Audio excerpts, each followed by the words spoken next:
is involved in the SOC 2 process and what team members will probably be involved as you're preparing for a SOC 2?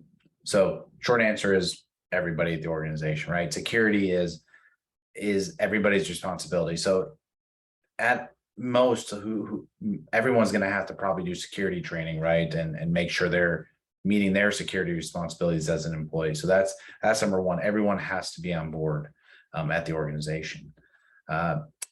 You're probably going to have somebody leading this preparation for this audit. If you're a smaller company, it's probably going to be somebody, it could be your CTO, it could be the leader of your engineering team. It's probably going to be the closest person you have to a security person, because a lot of this is going to be driven by engineering. Another important resource is going to be your HR leader.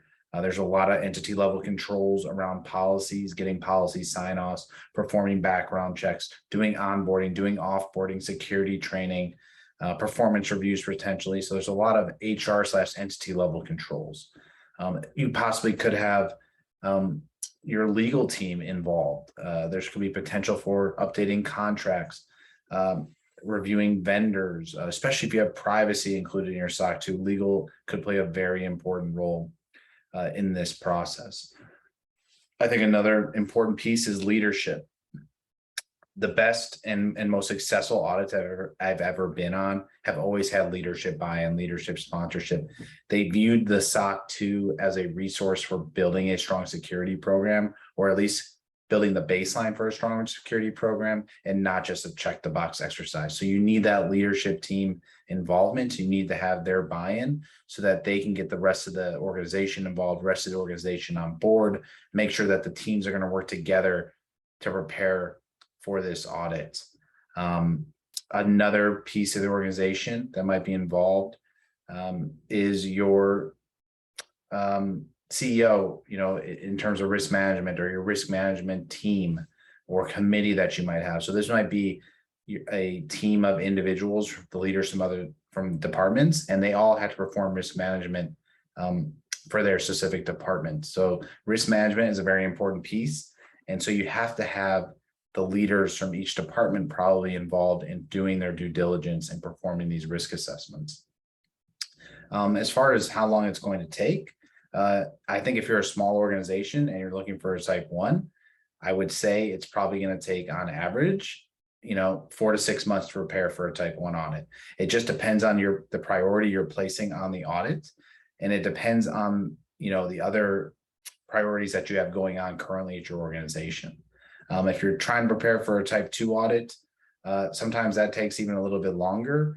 And the reason being is that you just have to have that time period pass in order to get the type 2, right? So if you're just doing that type 1, as soon as you're ready, you can actually start the audit because it's just as of a point in time. But for the type 2, when you're getting ready for the audit, you then have to have a period of time pass before the auditor can actually start the audit. So that's the key difference in why it takes longer for the SOC 2 audit than the SOC 2 type 2 versus SOC 2 type 1. But understand that there's gonna be a lot of parties involved at your organization, including every employee in getting security training. So really get them on board early, have a presentation ready for leadership and the rest of your company so they understand what you need and why it's important and why you're doing the SOC 2 audit. What tools and documentation might be required for a SOC 2? So this is a hard question to answer, right? There's a abundance of ways that you could provide evidence for an audit or tools you can use for an audit. But at a minimum, the tools that you might need are going to be probably a security awareness training tool, right? Every employee is going to need security awareness training. Now you can do this manually, but it's very hard to track. It's a lot easier to track when you have a tool helping you with that security awareness training. You might need a vulnerability scanning tool. A lot of times when I was doing audits, we wanted our customers to be managing their environment through vulnerability scans on a regular basis, seeing what vulnerabilities exist, remediating those vulnerabilities, tracking those vulnerabilities and correcting them quickly. You might need to get a pen test. I always wanted the customers to have an independent penetration test. I just think having another set of eyes and especially if you're a SaaS company, having web app penetration tests where they're taking the OWASP top 10 and they're really trying to find those vulnerabilities. It's an important risk management piece. You might need other additional services from your cloud service provider. So if you're using AWS and you want to use their guard duty threat detection, do you need encryption tools? Maybe you need to have additional encryption tools that you need to buy. So there's a plethora of tools. There's a lot of tools that you might need, but those are just some of the few.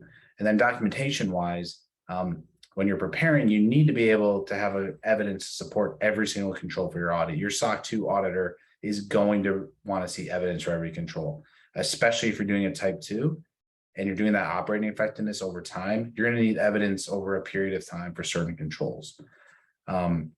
You're going to need to have policies and procedures. If you don't have policies and procedures, you might as well not even start the audit, because an auditor will probably not even start the audit if you don't have approved and formalized policies and procedures.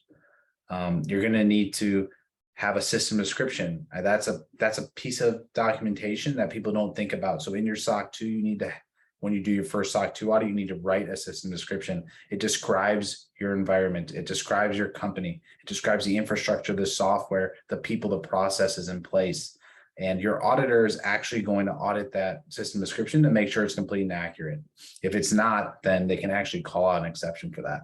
So system description is a very important piece that people might overlook. So hopefully that gives you an idea of some of the tools and some of the documentation you might need. But I think this answer can vary from company to company and even from auditor to auditor. They use their judgment on what's appropriate evidence. So hopefully this gives you some direction on what might be needed. But at the end of the day, a lot of it's going to come down to the judgment of your auditor and the complexity of your company.